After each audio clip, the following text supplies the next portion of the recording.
Hello everyone, welcome to Vision Study Hub. और आज हम लोग डिस्कस करेंगे ट्रिग्नोमेट्रिक फंक्शंस में ट्रिग्नोमेट्रिक फंक्शंस को ही, चूँकि चैप्टर का नाम भी ट्रिग्नोमेट्रिक फंक्शंस ही है और आज हम लोग इसी के बारे में डिस्कशन भी करेंगे, उसी के बारे में स्टडी करेंगे, यानी कि यही हमारा आज का मेन टॉपिक है। तो ये टॉपिक जो है बहुत ही इंपॉर्टेंट टॉपिक है, बहुत ही ध्यान से इस वीडियो को देखिएगा, कुछ भी बातें इसमें से छूटने ना पाए, आपसे गलती से भी ना छूटने पाए, क्योंकि इसी के बेसिस पर पूरी ट्रिग्नोमेट्री जो है वो डिपेंड करती है इन्हीं सब टॉपिक्स पे, ट्रिग्नोमेट्रिक फंक्शंस पे ही। फिर इसके बाद जब आप क्लास 12th में इनवर्स ट्रिग्नोमेट्रिक फंक्शंस पढ़ेंगे तो यहाँ जितनी भी चीज़ें पढ़ रहे हैं वो सब उन्हीं के बेसिस पे होंगी। तो इसलिए इस वीडियो में जो भी आपको बताया जाएगा उसमें से कोई भी चीज़ें आपको छोड़नी नहीं है, आपको सारी की सारी बातें बहुत ही अच्छे तरीके से नोट डाउन करनी है अपने नोटबुक्स में और उसे अपने दिमाग में भी रखना है, ठीक है। तो इतना ध्यान रखिएगा। अब जो बेसिक्स आपको क्लास 10th में पढ़ाया गया होगा वहीं से हम स्टार्ट करते हैं और उन बेसिक्स के बारे में और भी बहुत सारी छोटी छोटी बातें जहाँ से वो स्टार्टअप होती हैं उन सब बातों को भी यहाँ पे मैं मेंशन करूँगा और उसके बारे में आपको सारी बातें डिटेल में बताई जाएंगी। तो यहाँ पे मैंने एक फिगर बनाया हुआ है, ट्रिग्नोमेट्रिक फंक्शन की बात करें तो एक फिगर बनाया है।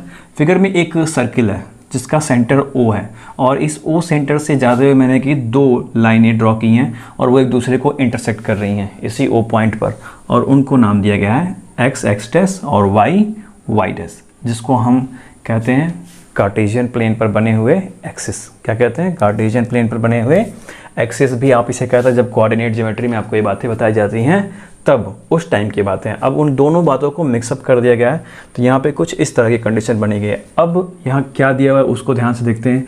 O पॉइंट जो है, इस O पॉइंट से 1 यूनिट की डिस्टेंस लेकर के यहाँ पे A पॉइंट लिया गया है और यही OA जो है क्या बन गया? रेडियस बन गया।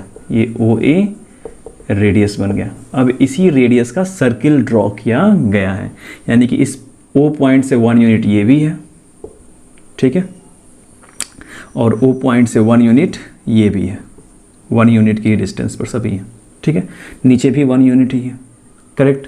लेकिन जब ये एक्स एक्सिस ड्रॉ हो जाता है तो यहाँ पे हमको क्वाड्रेंट्स मिलते हैं। क्वाड्रेंट्स यानी कि पर्टिकुलर 4 क्वाड्रेंट्स होते हैं। पहला ये क्वाड्रेंट, दूसरा ये, थर्ड ये और फोर्थ ये।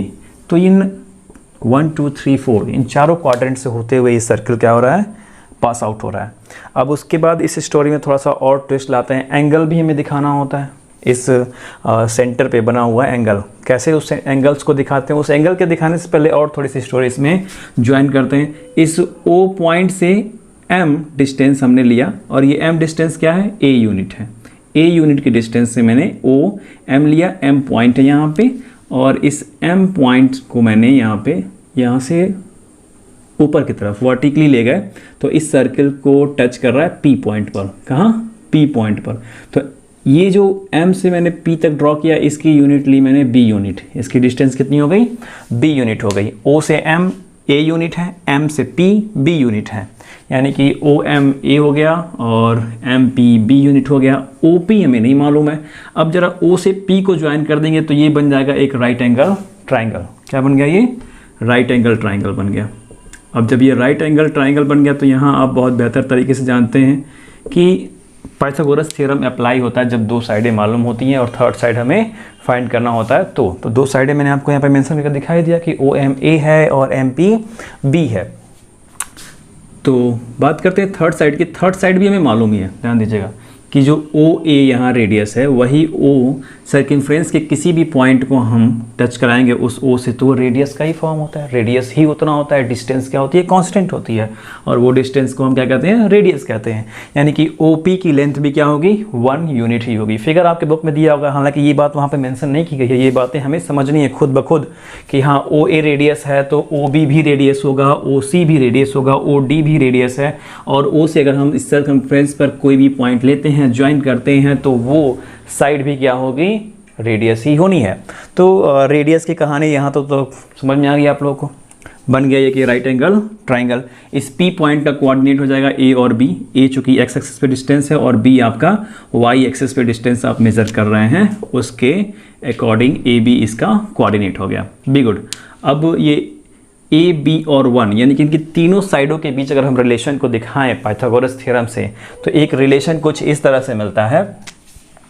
और वो रिलेशन दिखाने से पहले, पाइथागोरस थ्योरम को दिखाने से पहले एक बात और दिखा दे रहा है, एंगल वाली बात जो भी मैंने पीछे की थी, और उसको थोड़ा सा इग्नोरेंस में लाकर कुछ और बात यहाँ पे मैंने बताने लगा कि एम पॉइंट और पी पॉइंट को दिखाने लगा। तो एक्स को दिखाते हैं एंगल मैंने आप लोग को इसके पिछले वाले वीडियोस में बताया था कि एक्स क्या होता है, या यूँ कहें कि एंगल क्या होता है। तो एंगल जो है टेंजेंट होता है, जब दो रे एक दूसरे के साथ मिलते हैं, ज्वाइन होते हैं, तो उनके बीच में जो एरिया होता है, या यूँ कहें कि एक रे दूसरे रे पे कितना झुका हुआ है, ठीक है, उसी को हम, उसी टेंजेंट को, उसी झुकाव को हम एंगल कहते हैं। तो यहाँ पे उस झुकाव को कैसे दिखाया जाएगा, ये एक सर्किल बना है तो आर्क की डिस्टेंस को हम दिखाएंगे, आर्क की डिस्टेंस को दिखाते हैं झुकाव के रूप में। तो यहाँ ए पॉइंट से आप पी पॉइंट तक जाएंगे तो वो एक्स डिस्टेंस कवर कर रहा है, यही हमारा टेंजेंट होता है, यही हमारा झुकाव होता है, इसी को हम नाम देते हैं एंगल का, ठीक है।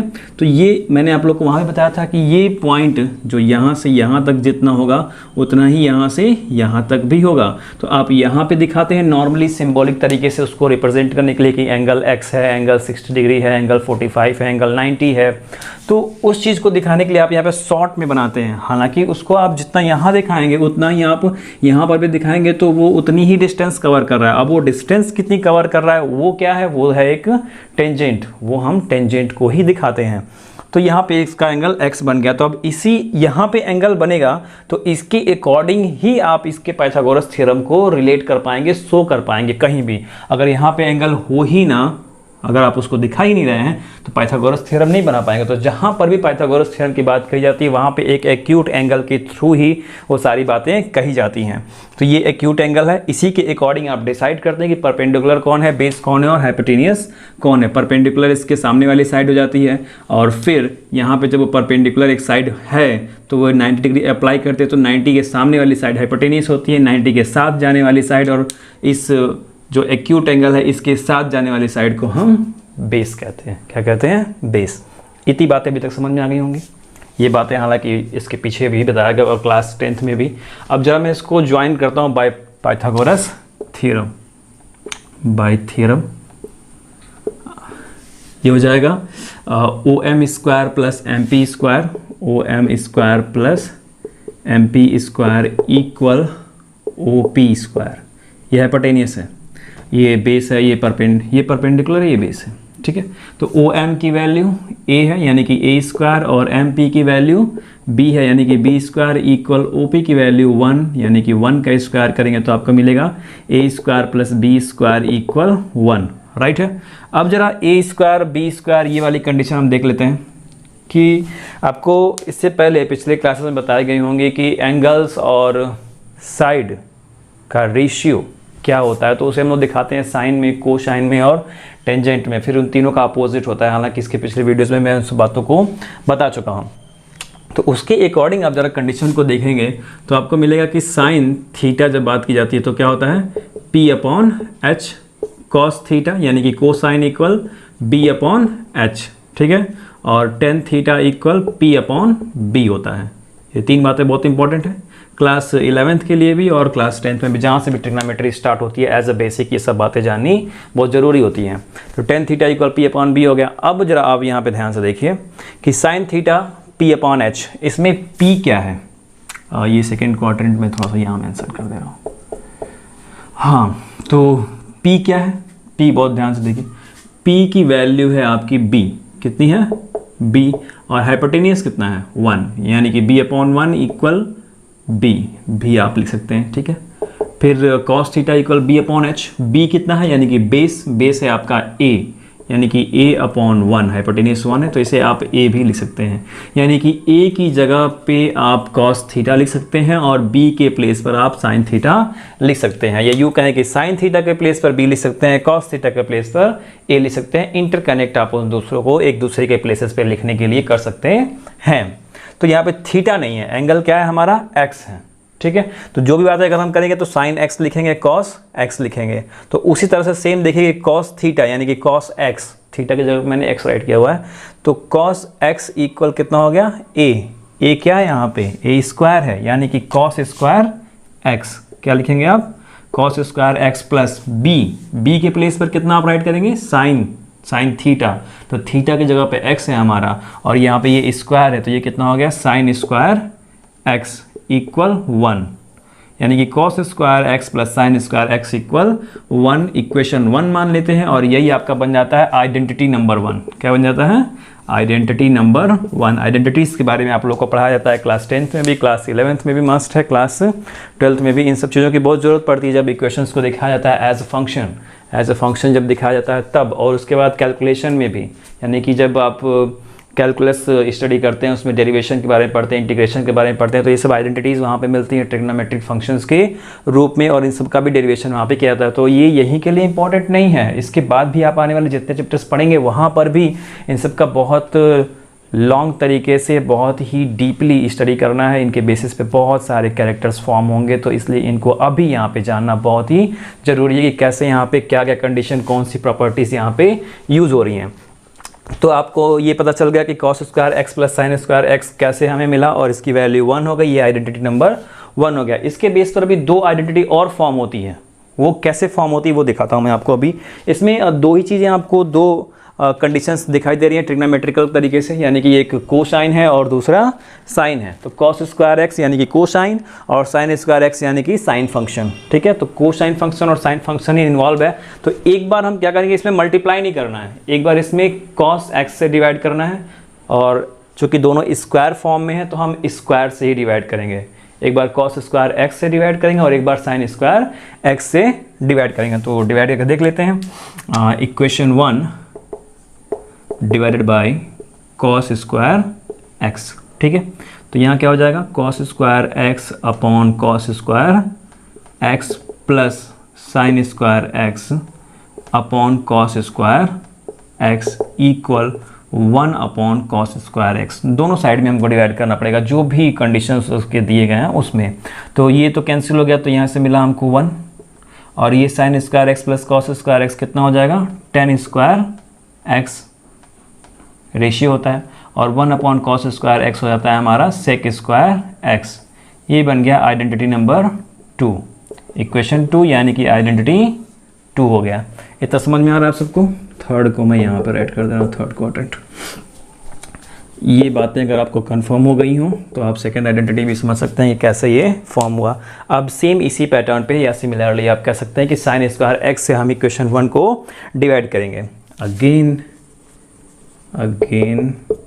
Equation 1 divided by sine square x, ये कुछ इस तरह से हो गया, cos square x upon sine square x plus sine square x upon sine square x equal 1 upon sine square x, ठीक है।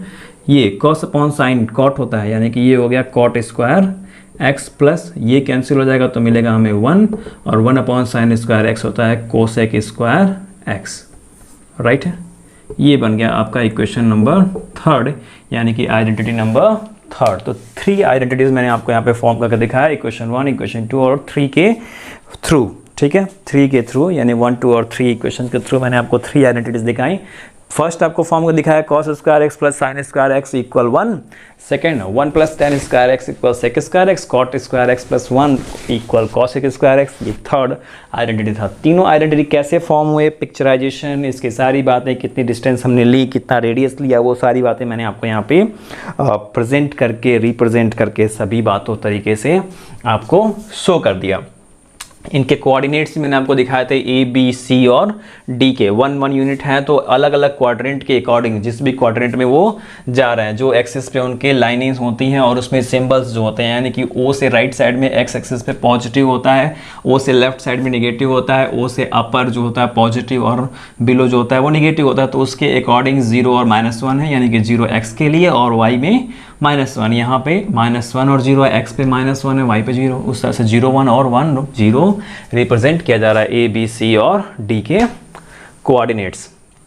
तो इसके बेसिस पर और इसमें और भी बहुत सारी बातें हैं जिसको मैं अभी यहाँ पे एक्सप्लेन करूँगा, जिससे मैंने कि आपको टेबल बनाकर दिखाया था इसके पिछले वाले वीडियोस में कि साइन 0 डिग्री की वैल्यू कितनी होती है, कॉस 0 डिग्री की वैल्यू कितनी होती है। तो उन सब के बारे में भी यहाँ पे थोड़ा सा ब्रीफ डिस्क्रिप्शन में दूंगा यहाँ पे, जैसे कि cos स्क्वायर एक्स है प्लस साइन स्क्वायर एक्स।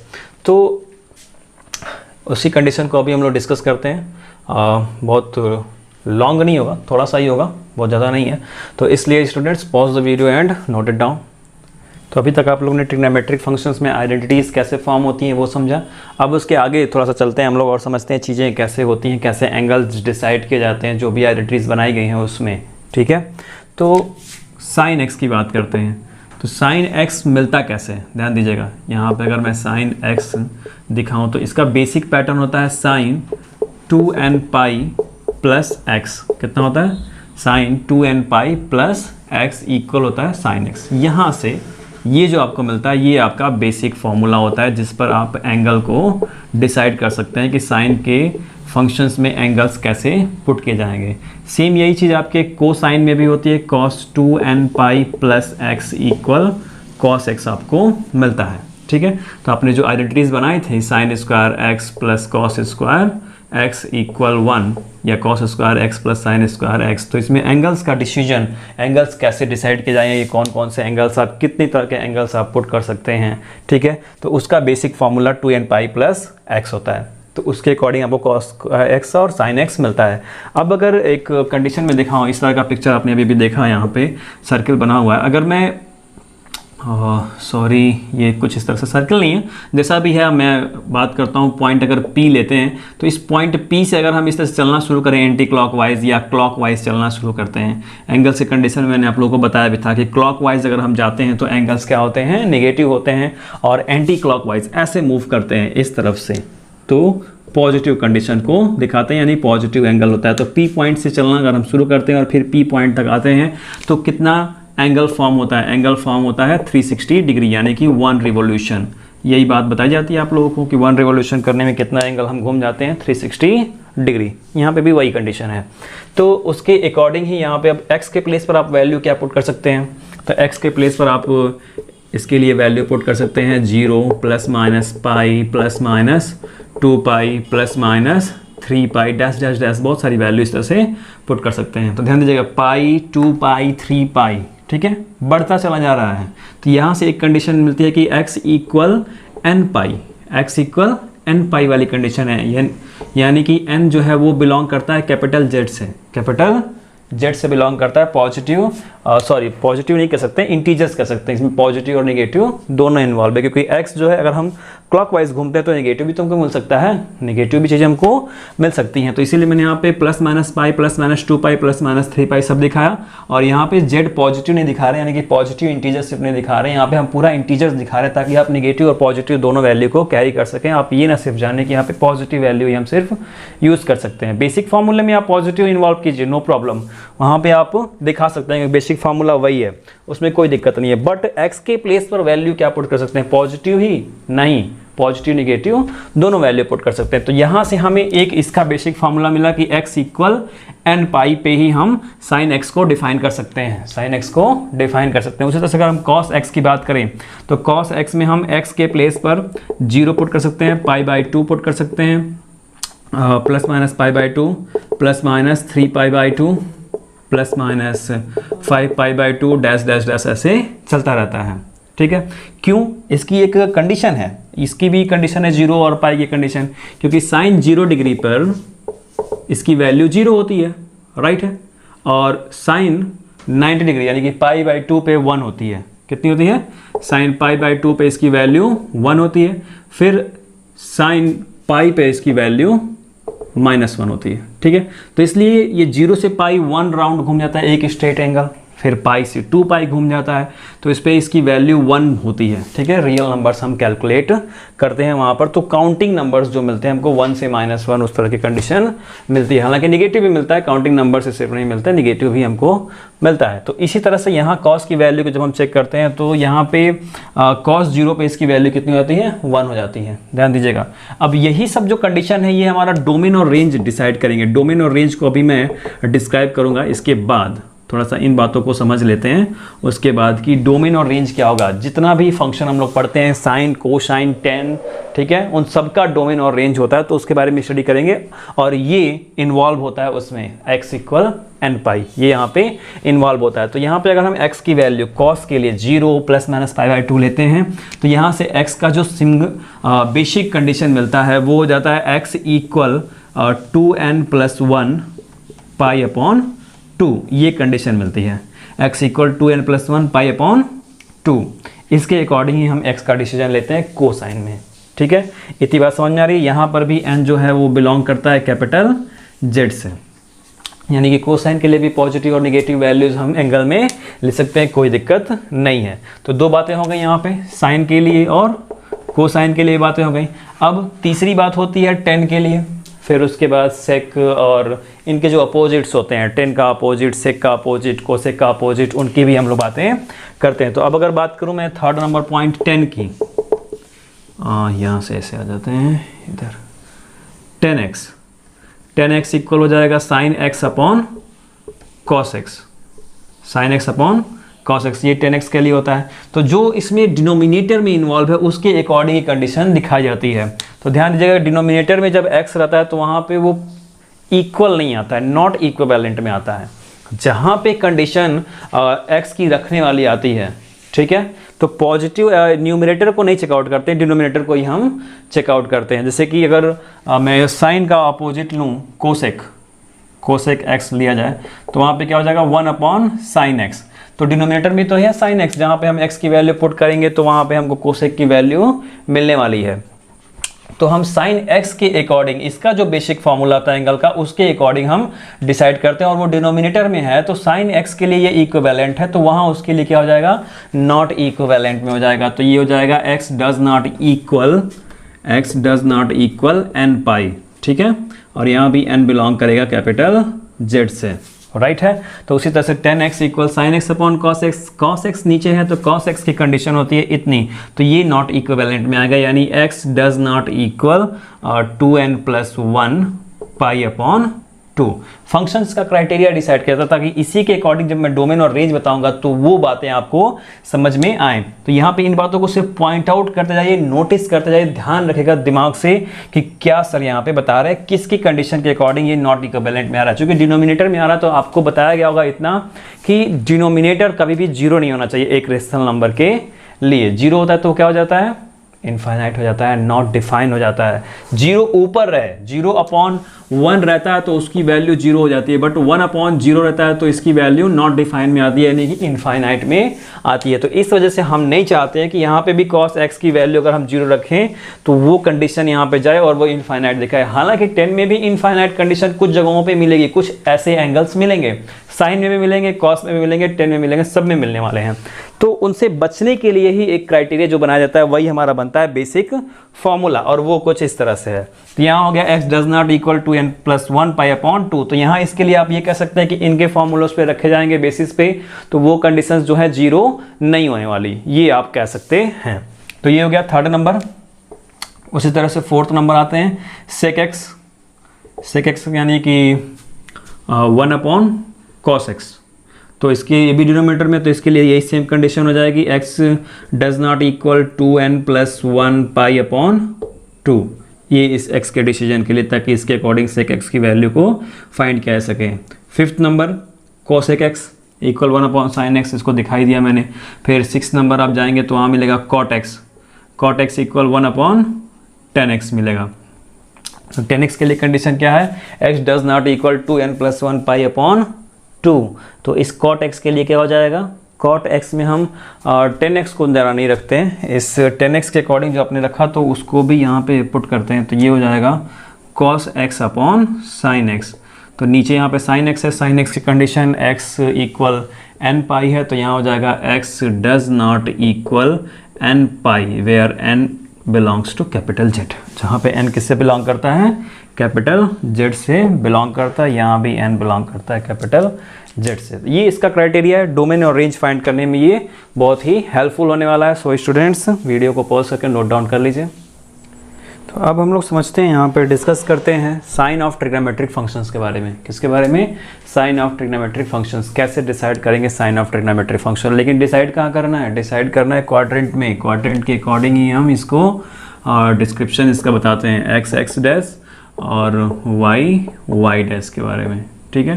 तो यहाँ आपको 4 क्वाड्रेंट मिल गया, फर्स्ट, सेकंड, थर्ड और फोर्थ क्वाड्रेंट। ये जो अभी मैं साइन वाली कंडीशन बताने जा रहा हूँ यही बहुत इंपॉर्टेंट टॉपिक है इसमें, साइन साइन के अकॉर्डिंग ही हम क्वेश्चंस को सॉल्व करते हैं और वैल्यू हमारी चेंज हो जाती है। तो आंसर अगर मेरा जो आया है या आपका जो आंसर आया वो मैच नहीं करेगा तो गलत हो जाएगा और फिर आप समझते रह जाते हैं कि एक्चुअली ये हुआ कहाँ से, कैसे चेंज हो गया। तो ये कन्वर्जन कह लें आप इसको, ट्रांसफॉर्मेशन कह लें, जो भी आप इसको कह लें, उसी कंडीशंस को मैं यहाँ पे डिस्क्राइब कर रहा हूँ और आप लोग इसको देख रहे हैं और समझने की कोशिश कीजिएगा प्लीज़। तो फर्स्ट, सेकंड, थर्ड क्वाड्रेंट, इसका मैं टेबल भी बनाऊंगा अभी आप लोग सामने, ठीक है। टेबल बना करके कंडीशंस को भी दिखाया जाएगा। अब थोड़ा सा इस कार्टेशियन प्लेन पर अगर मैं ट्रिग्नोमेट्रिक तरीके से डिस्क्राइब करूँ, जो कि क्लास 10th में बताया जा चुका है, तो ये जो एक्स एक्सिस है इसको बताया जाता है 0 डिग्री और ये y यहाँ पे इतना घूम के आते हैं तो ये परपेंडिकुलर होने की वजह से ये हो जाता है 90 डिग्री और फिर और परपेंडिकुलर होने की वजह से ये होता आता है 180 डिग्री और थोड़ा सा और 98 हो जाता है उसमें। तो ये y डैश जो पॉइंट बनता है ये बनता है 270, एक और 90 मिलता है तो ये बन जाता है 360 डिग्री। तो आप इसको 0 डिग्री कह लें या 360 डिग्री कह लें, बात क्या है, सेम ही है। डन। तो ये 0, 90, 180 और 270 डिग्री मैंने यहाँ पे दिखा दिया। इसके अकॉर्डिंग बहुत सारी बातें हैं यहाँ पे, उसको समझने की कोशिश कीजिएगा। तो फिलहाल मैं यहाँ पे एक टेबल बनाता हूँ सिंपल सा, वो टेबल आपको देख करके समझ में आ जाएगा चीज़ें। First quadrant, second quadrant, third quadrant और ये रहा आपका फोर्थ क्वाड्रेंट, ठीक है। 4 क्वाड्रेंट चाहिए हमें। यहाँ पे साइन, ये है आपका थीटा, ठीक है। ये आपका कॉस, ये आपका टेन, फिर सेक, कॉसेक और सेक कॉसेक से पहले कॉट लिख देते हैं, कॉट, सेक और कॉसेक। साइन, कॉस और टेन मेनली और फिर उसके बाद 3 उनके अपोजिट, ठीक है। तो चीज़ों को मैं यहाँ पे समझा दे रहा हूँ।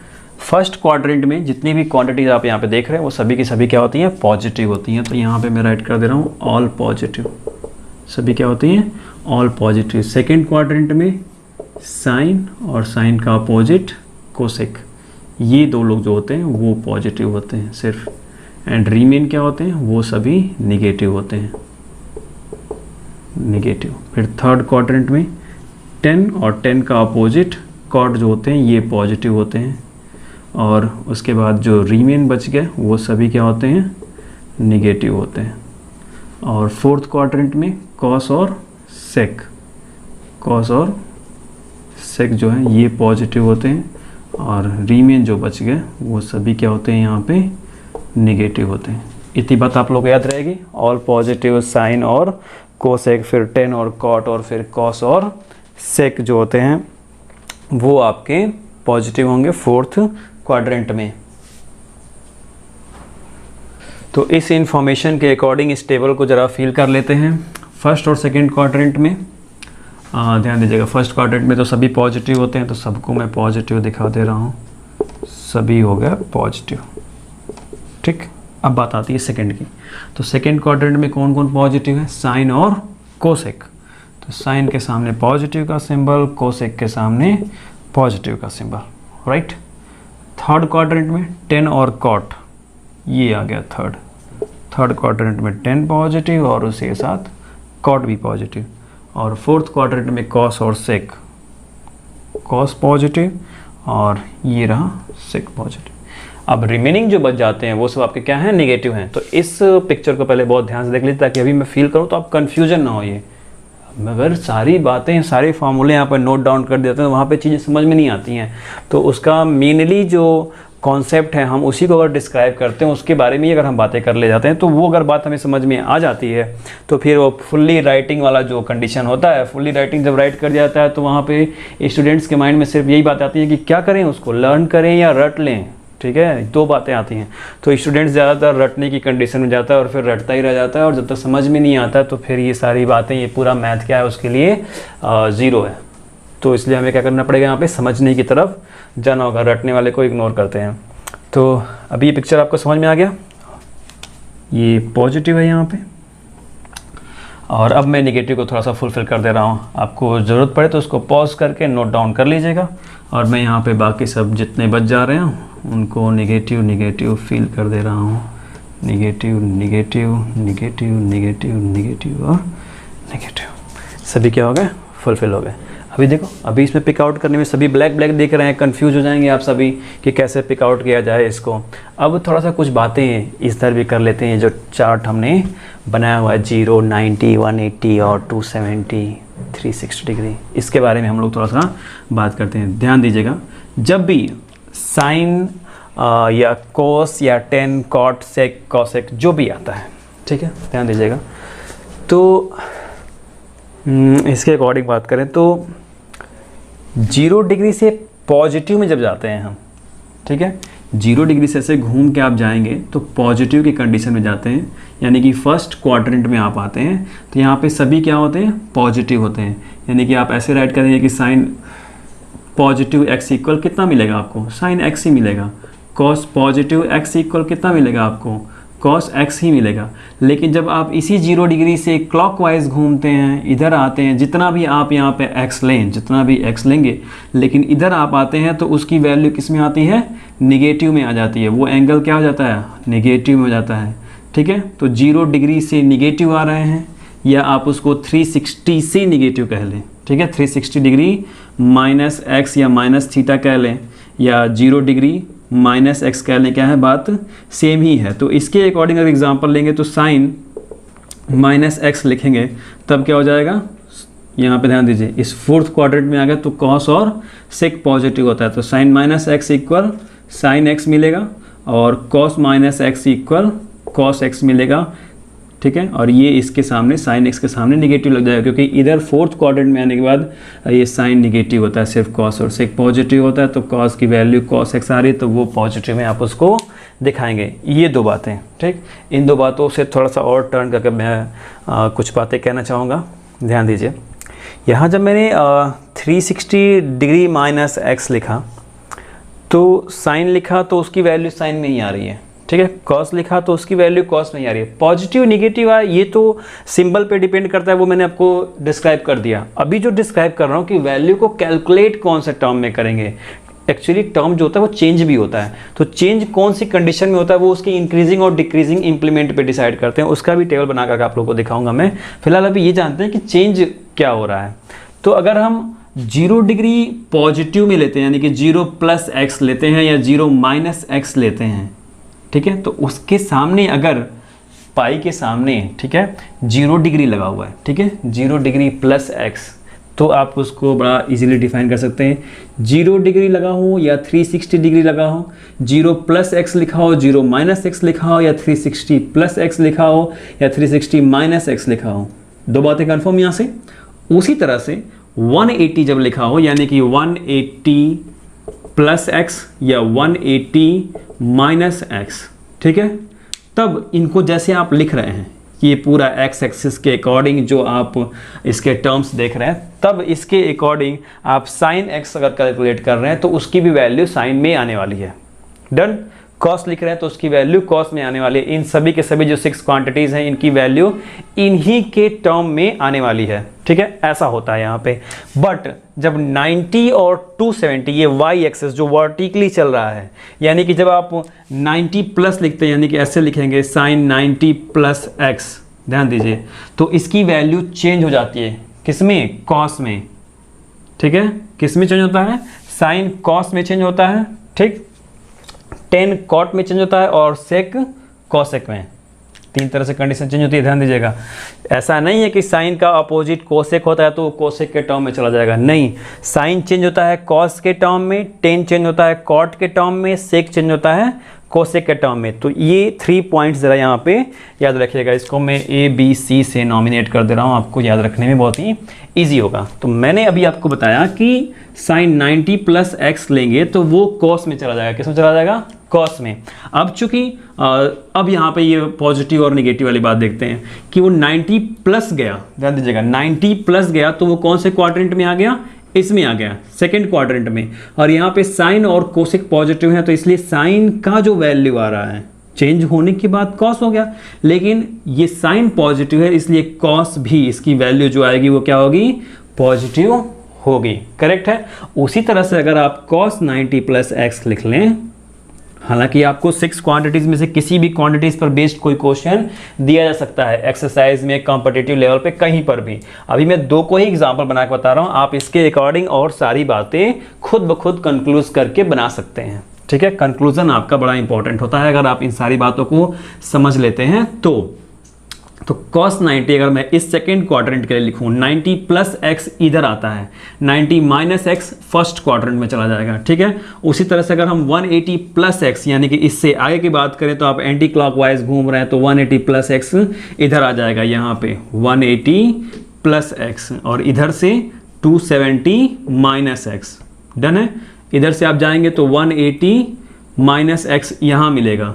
डन है, और इधर से 90 प्लस एक्स आपको सेकेंड क्वाड्रेंट में मिलेगा। तो 2 बातें आपको इधर मिलने वाली हैं, 2 बातें आपको इधर मिलती हैं। इनके आगे ये जो 6 क्वांटिटीज़ दी गई हैं इनको राइट करके इनकी वैल्यूज़ को कंफर्म किया जाएगा कि वैल्यू कितनी आ रही है, वहाँ से क्वेश्चन फॉर्म होगा। तो cos 90 प्लस एक्स कितना हो जाएगा, cos चेंज होगा साइन में, अभी बताया मैंने आपको कि साइन cos में, cos साइन में, tan cot में, cot tan में, sec cosec में, cosec sec में कन्वर्ट होता है। अब देखिए यहाँ पे सिर्फ साइन और cosec पॉजिटिव था, तो cos की जब बात हो रही तो cos की वैल्यू किस में आएगी, निगेटिव में, क्योंकि बाकी सभी क्या है यहाँ पे निगेटिव है। तो cos 90 प्लस एक्स कितना हो जाता है, माइनस साइन एक्स। ठीक है, अब चूंकि अगर मैं चाहूँ तो इन सब का टेबल बना दूँ, बहुत लॉन्ग डिस्क्रिप्शन में बनेगा, क्योंकि 2 यहाँ बनेगा, 2 यहाँ बनेगा, 2 यहाँ बनेगा और फिर बाकी सभी यहाँ बनेंगे। तो टोटल मिला के 10 कन्वर्जन बनते हैं, 6, 8 या 10 बनेंगे। तो उन सब का टेबल अगर मैं लिखता रह जाऊँगा तो लिखता ही रह जाऊँगा, उससे बेहतर है कि आप इन बातों को समझ लें कि बताया क्या जा रहा है यहाँ पे। तो इस तरह से ये कंडीशन यहाँ हो गई। अब इस 270 के बाद जाएंगे तो वो हो जाएगा आपका 270 प्लस एक्स। ठीक है, और इधर आ रहे हैं 360 से नीचे तो वो हो जाता है आपका 360 माइनस एक्स। 2 बातें, 270 प्लस एक्स और 360 माइनस एक्स, 2 to 4 to 6 और 2 8 8 कन्वर्जन यहाँ पर मिलेंगे आपको, 8 या 7 ही मान लेते हैं, 7 ही मिलेगा। ठीक है, और पॉजिटिव इधर जाना, 2 0 के अकॉर्डिंग भी और 3, हाँ 9 कंडीशंस मिलती हैं। तो उसके अकॉर्डिंग आपको वैल्यू कैलकुलेट करने के लिए एग्ज़ाम में क्वेश्चन बना करके दिया जा सकता है। तो ये बातें आपको समझ में आ गई होंगी। यहाँ का कन्वर्जन किस पर कन्वर्ट होता है, 90 प्लस पे, 90 माइनस पे, दोनों पे ध्यान दीजिएगा। 90 अगर उसके आगे लग गया तो ये उसकी वैल्यू चेंज होगी। ठीक है, 270 लग गया तो उसकी वैल्यू चेंज होगी। हाँ, उसके बाद आप 270 प्लस रखें माइनस रखें उससे उसके मतलब नहीं है, बस 270 लग गया तो वैल्यू उसकी चेंज होनी तय है, ये गारंटेड है। 270 प्लस एक्स, यहाँ ध्यान दीजिए, ये बता दे रहा हूँ मैं कि इसीलिए क्यों ये अलग अलग है। आप ये ना सोचना कि सर 180 प्लस एक्स है और 270 माइनस एक्स है तो वैल्यू इधर आ गई तो वो वैल्यू क्या हो गई, सेम ही सेम वैल्यू नहीं है। नहीं, वो सेम नहीं है, इसीलिए मैं बता रहा हूँ कि 90 और 270 पे वैल्यू चेंज हो रही है। डन, सिंबल तो जो चेंज हो रहा है वो चेंज हो ही रहा है क्वाड्रेंट के अकॉर्डिंग, बट उसकी वैल्यू को जो फाइंड करने वाली कंडीशन है, क्वांटिटी वाली, टर्म्स वाली, वो चेंज हो जाएगी यहाँ पे। तो इसीलिए 180 प्लस एक्स ये अलग कंडीशन दिखाता है, 270 माइनस एक्स ये अलग कंडीशन दिखाता है, यहाँ 270 प्लस एक्स वो उसकी अलग कंडीशन है, 360 माइनस एक्स उसकी अलग कंडीशन है। इसीलिए मैंने पहले कंफर्म कर दिया कि 0 डिग्री या 360 डिग्री लगा हो आगे यहाँ पे तो वैल्यू चेंज नहीं होती है, बट 90 और 270 लगा हो तो वैल्यू चेंज होती है। डन है, आगे लगने की वजह से ही कंडीशन उसकी बदल जाती है। मैंने 2 आपको वैल्यू फाइंड करके दिखा भी दी। इसी तरह से आप साइन 270 प्लस एक्स लिखेंगे तो वो इधर चला जाएगा और यहाँ सिर्फ कॉस और सेक पॉजिटिव होते हैं तो वो कन्वर्ट होकर के कॉस मिलेगा और वहाँ पे कॉस क्या हो जाएगा, इधर पॉजिटिव है तो ये पॉजिटिव दिखाएगा। ठीक है, नहीं साइन की वैल्यू नेगेटिव है तो ये माइनस कॉस एक्स हो जाएगा। ठीक है, लेकिन कॉस यहाँ पे पॉजिटिव है तो उसकी वैल्यू पॉजिटिव दिखाई जाएगी, ये चीज़ है। तो अभी आपको ये सारी बातें समझ में आ गई होंगी। नहीं समझ में आई होंगी तो वीडियो को बार बार पीछे करके कई बार इसको देखेंगे तो आपको ये सारी बातें समझ में आ जाएंगी। इसका स्क्रीनशॉट लेकर के इसके बहुत ज़्यादा डिस्क्रिप्शन देखेंगे, समझेंगे, मेरी बातों को सुन करके वीडियो को पॉज करके, तो ये आपको ये सारी बातें समझ में आ जाएंगे। हालांकि हम इसके बाद एक्सरसाइज सॉल्व करेंगे तो उसमें भी ये सारी बातें आने वाली हैं। तो इतना समझ में आ गया आपको। इसमें 270 प्लस एक्स है, 360 माइनस एक्स है, यहाँ ये 180 प्लस एक्स और 270 माइनस एक्स, यहाँ ये 90 प्लस एक्स 180 माइनस एक्स और इसमें 90 डिग्री माइनस एक्स है और 360 प्लस एक्स भी आप जाएंगे तो भी आपको फर्स्ट क्वाड्रेंट में ही जाने का मौका मिलेगा, और 0+x आप जाते हैं तो भी आप इसी में जाएंगे, ठीक है ना। 0-x आप इसमें नीचे वाले में आते हैं, फोर्थ क्वाड्रेंट में। तो बहुत ही इंपॉर्टेंट कॉन्सेप्ट है ये, साइन डिसाइड करने वाला और उसकी वैल्यू चेंज होने वाली। कन्वर्जन जो कि उसमें नहीं दिया है, कन्वर्जन में अपने तरफ से बता रहा हूँ, क्लास 10th में भी है, आगे भी आपको मिलेगा, तो यहाँ पे उसको बताना बहुत ही ज़रूरी है। बहुत सारे स्टूडेंट्स वहाँ पे नहीं समझ पाते हैं, तो कम से कम इस वीडियो को देख करके तो वो सारी बातें यहाँ पे समझ जाएँ कि हाँ ये कितना इंपॉर्टेंट है, क्योंकि इसी के अकॉर्डिंग एक्सरसाइज में उनको क्वेश्चन मिलने वाले हैं और नहीं सॉल्व कर पाएंगे तो फिर आपके लिए क्या है, दिक्कत है। तो इससे बेहतर है कि इस टॉपिक्स को यहीं पर समझ लेते हैं। इन टॉपिक्स को यहाँ पर नोट डाउन कर लीजिए वीडियो को पॉज करके।